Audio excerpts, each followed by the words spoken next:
James, 37 ans, considéré par certains comme le meilleur joueur de tous les temps, est également le franchise player des Lakers. Des Los Angeles Lakers qui, après une non-qualification en playoff à son arrivée, ont remporté le titre NBA en 2020 dans la fameuse bulle d'Orlando. Et si l'avenir semblait radieux après ce titre, tout s'est pourtant effondré. Une qualification en playoff via Play-in Tournament, une défaite au premier tour la saison d'après, et aussi absurde que cela puisse paraître, une non-qualification pour ces playoffs 2022. 33 victoires pour 49 défaites et une triste 11e place à l'ouest. Les Lakers ne se qualifieront même pas pour le Play-in Tournament. Comment leur expliquer que ces Lakers, pourtant composés de Russell Westbrook, LeBron James et Anthony Davis, ne se qualifient même pas en playoff? Surtout que de l'autre côté, leurs rivaux, les Los Angeles Clippers, l'ont fait. Et sans avoir pu compter sur la présence de Paul George et de Kawhi Leonard, plus connu sous le nom du Bavard, au cours de cette saison 2021-2022. Les enquêteurs de Faites entrer l'accusé ont dû travailler d'arrache-pied pour reconstituer cette saison difficile et pourtant complexe de ces Los Angeles Lakers version 2021-2022. 6 juillet 2019. Après des mois de pourparlers et de rumeurs en tout genre, les Los Angeles Lakers obtiennent Anthony Davis. Un mouvement qui sera ô combien important, même si Los Angeles se sépare de Lonzo Ball, Josh Hart, Brandon Ingram, DeAndre Hunter et de 3 premiers tours de draft dans la transaction. Important car, quelques mois après, dans des conditions assez particulières, les Lakers remportent un nouveau titre de champion NBA face à l'inattendu Heat de Miami. En tant que fan, certains d'entre nous, honnêtement, bon, j'en fais partie, on était un peu sceptiques quant à l'arrivée de LeBron. Par contre, concernant Anthony Davis, j'étais un peu plus pour garder Ingram, Kuzma, Josh Hart. Mais comme la plupart des fans, on s'est laissé 2-3 ans pour analyser, voir les retombées, pour en tirer des conclusions, tout ça. Le titre par contre, 2020, c'était une belle année. Honnêtement, 10 ans après le dernier titre, c'était long, mais c'était trop bien. C'était génial. En plus, en hommage à Kobe, vu que c'était l'année où il est décédé, malheureusement. Cette année, honnêtement, les 82 matchs, je pensais pas forcément au titre, mais au moins la demi-finale, quoi, de conf. Vu l'état de santé des deux compères. La bulle.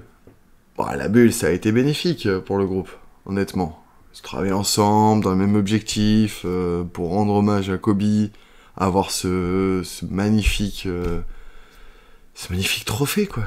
C'était trop beau. Si je suis content de ce move, je suis content. Pour une chose. La seule chose, c'est qu'on a gagné un titre. Et ça, c'est la meilleure chose pour un fan des Lakers. Pourquoi ? Parce qu'on est à égalité avec les Boston Celtics. Surmotivés par le titre et poussés par une fanbase toujours aussi exigeante, les Lakers remettent leur titre en jeu. Et le moins que l'on puisse dire, c'est que les choses ne vont pas se passer comme prévu. Un bilan de 42-30 dans une conférence Ouest ultra concurrentielle qui se traduit par une 7ème place et un play-in tournament à négocier face aux Golden State Warriors. Une étape qui sera franchie et qui permettra aux Lakers de se qualifier en play-off face aux Phoenix Suns de Devin Booker et du vétéran Chris Paul. Et alors que les Lakers mènent 2-1 dans la série contre Phoenix, Davis se blesse lors du Game 4. Ce qui fait qu'il sera préservé lors du 5e match alors que les Suns prendront le lead 3-2. Et il revient lors du 6e match mais aggrave sa blessure au bout de 5 minutes de jeu.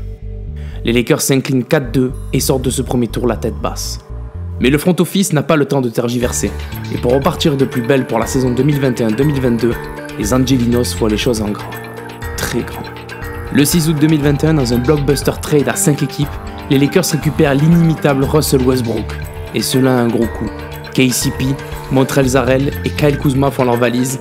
Et dans le même temps, Alex Caruso, mascotte officielle de LA, n'est pas prolongé. Après avoir gagné le titre en 2020, suivi par l'élimination au premier tour 2021 face aux Suns, LeBron est entré dans le bureau de Rob Pelinka pour exposer ses idées pour améliorer l'équipe. J'étais présent lors de ce meeting et quand j'ai entendu ses plans, j'ai exposé mes craintes sur ce trade qui détruirait le collectif des Lakers. Tu te fais éliminer par une meilleure équipe collectivement et tu veux t'améliorer en détruisant ce collectif? C'était stupide. Et pour être sûr, j'ai même vérifié s'il n'y avait pas de traces de poudre sur le bureau de Rob Pelinka. Et puis Westbrook. Sa meilleure saison a été dans une équipe qui ne jouait rien d'autre que le 8e spot de playoff. Comment croire que c'était le facteur X pour reconquérir le titre? Vu le casting, le Big Three, c'était LeBron, le blessé et les 31% au tir. Risible. Avec toutes les briques qu'il a lancées pendant toute la saison, Los Angeles aurait pu doubler sa taille. Mais bon, le résultat a confirmé mes craintes. Mais surtout, le départ de Caruso, c'était la cerise sur le gâteau. La défense était ton point fort, et tu perds un de tes meilleurs éléments défensifs dans l'équipe après Caldwell Pope, qui est déjà parti à Washington. Il n'y a rien du tout qui allait. Mais comme l'organisation des Lakers est au pied du King, c'est vraiment compliqué de faire entendre raison à Jeanie Buss et Rob Pelinka, même après beaucoup de cocktails. Après l'acquisition de Russell Westbrook, mais également de Carmelo Anthony pendant l'intersaison, les Lakers étaient largement considérés par les experts comme les favoris dans la conférence Ouest. Si les résultats de l'équipe sont restés stables avec une place en play-off jusqu'au 7 janvier, ils se sont par la suite dégradés avec une dégringolade vers le play-in jusqu'au 30 mars, avant de terminer tristement à la 11e place avec un bilan de 33 victoires pour 49 défaites. Si LeBron James a assuré au scoring, terminant presque meilleur marqueur de la saison avec une moyenne de 30,3 points, beaucoup d'éléments réunis par les enquêteurs et des témoins vont expliquer cet immense échec.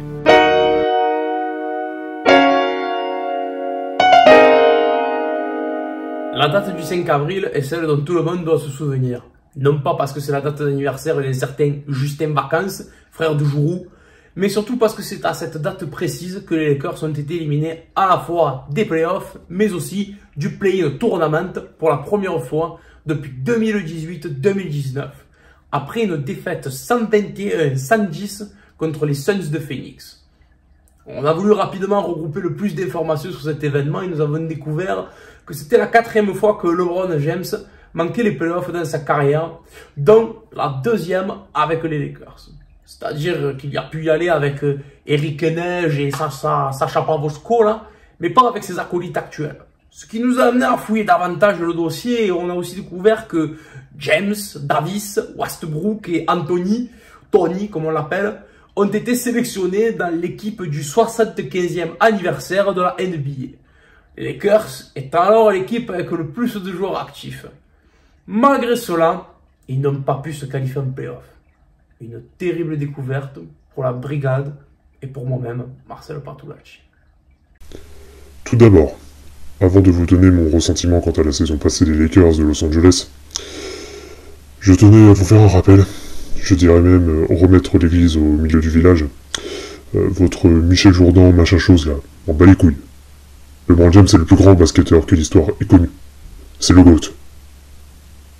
Passons désormais sur le sujet principal. Suite à l'élimination prématurée lors du premier tour des playoffs 2021 et l'effondrement de certains joueurs récemment acquis, comme un certain Dennis Schroeder, un bon allemand, hein, n'est-ce pas? Et Montrezl Harrell, je sais même pas, on dit Montrezl, je sais pas. Enfin bref, il est nul. Voilà, c'est Malotru là qui cherche encore à égratigner la legacy de notre roi. Pff, franchement. Le GM, Rob Pelinka, avait tenté un gros coup pourtant en les transférant pour rapporter Donatello des Tortues Ninja lors de l'intersaison 2021. Mais bon, ça n'a pas suffi. Oui, je parle de Russell Westbrook. Mais bon, je me suis dit pourquoi pas, ça fera peut-être respirer notre sainteté en ayant un peu plus de ballons. Ça va peut-être nous permettre de retrouver un LeBron comme on l'a connu au sommet de son art en 2012, en 2013, en une version hit quoi. Ça aurait pu ajouter une ligne en plus à sa greatness, à sa legacy, en disant qu'il a apporté un titre à ce Gogol, parce que y a rien d'autre à dire sur Donatello là, les Tortues Ninja là. D'ailleurs, voilà, Tortue Ninja, on a eu Maître Schroeder, bon bref. Au final, la saison 2021-2022, rien, nada, voilà, pas de zone. Les Lakers éliminés, même pas de play-in. C'est quoi ça? L'autre Pélican, là, toujours à moitié de la saison à se taper l'infirmière de l'équipe. T'en as d'autres, ils sont déjà dans un EHPAD hors PA. C'est quoi ce délire? C'est quoi ce délire? L'autre salaud, là, de Franklin la Tortue, là, toujours aussi bête. J'ai jamais vu un joueur cuit pareil, on dirait une huître. Stop les dieux. Prends-le et, ouais, rends-nous Tupac, quoi. C'est insupportable, comme dirait un grand philosophe. Alors que nous avons à côté le GOAT, qui fait une 9e saison, 19e saison, c'est un récital. Qu'est-ce qu'on peut lui reprocher? Un récital offensif, des chiffres jamais vus à ce niveau-là, à 19e année, je précise 19e année. Et il y en a encore qui sont capables de lui reprocher des choses, là, comme ces sagouins, là, de Team Duncast, machin chose, là. Team Duncast, ils auraient pas pu mieux trouver comme nous, là, en plus, dégueulasse, là. Team Duncast, et là, avec leur jugement à 2 balles, là. Non mais, ils ont osé remettre le GOAT en question, c'est quoi ce délire? Bref, je vais m'arrêter ici, parce que je sens que sinon je vais insulter des darons.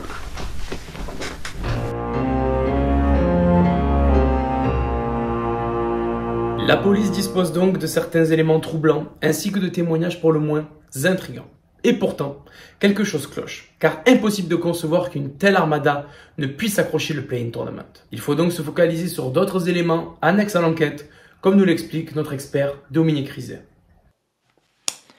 En effet, Francis, la cellule statistique s'est penchée sur le cas des Lakers et a découvert de nombreux indices. Premièrement, seul LeBron James a été All-Star cette année, puisqu'Anthony Davis a connu une 2e saison consécutive marquée par les blessures. Et d'ailleurs, Davis n'a pas été le seul concerné par ce problème, puisque ça a touché une grande partie de l'équipe. Et à cause de ces blessures, les Lakers ont dû expérimenter 41 5 majeurs différents tout au long de la saison.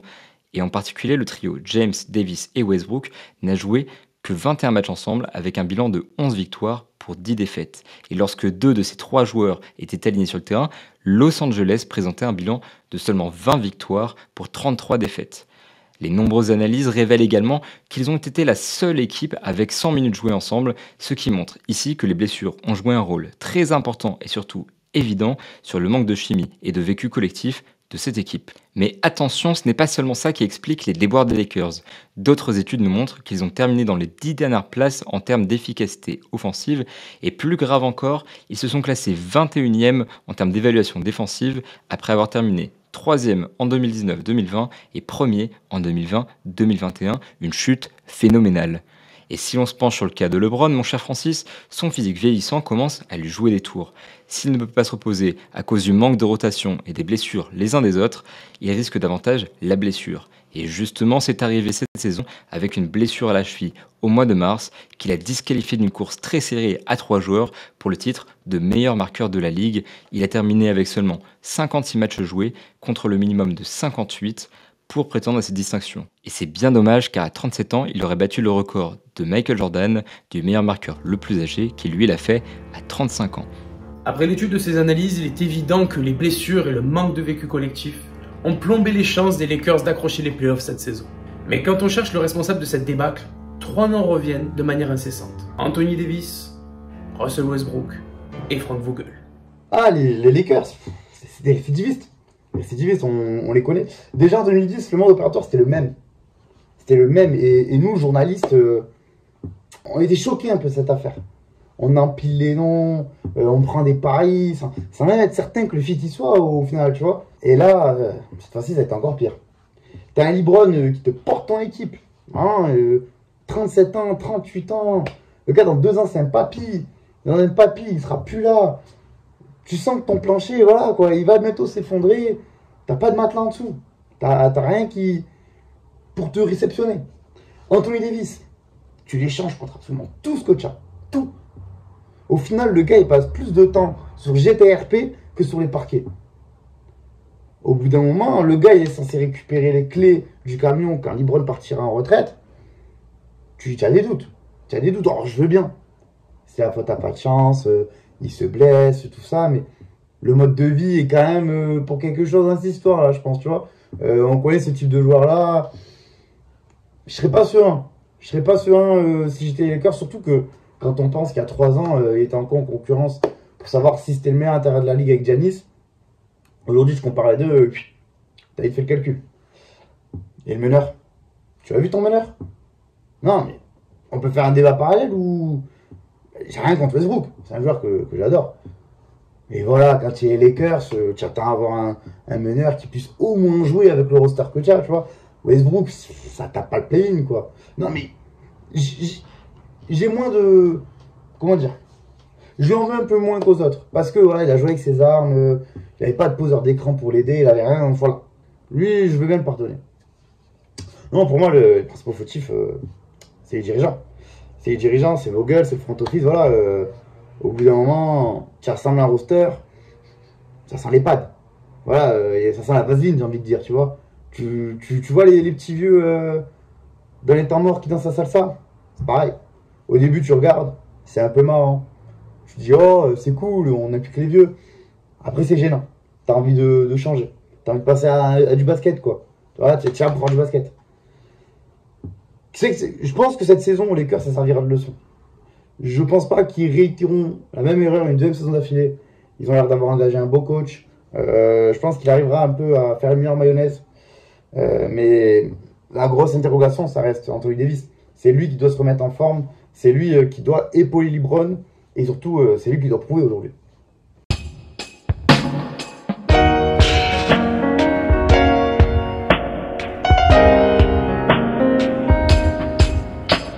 À l'issue de la saison, le coach Frank Vogel est licencié le 11 avril 2022. C'est désormais David Arm, champion 2004 en tant que joueur et en 2021 en tant qu'assistant, qui reprend les commandes de l'équipe. Et si les fans ont trouvé la saison régulière éprouvante, c'est désormais un gros chantier qui attend les Los Angeles Lakers pour cette intersaison 2022. Seulement 5 joueurs sont encore sous contrat.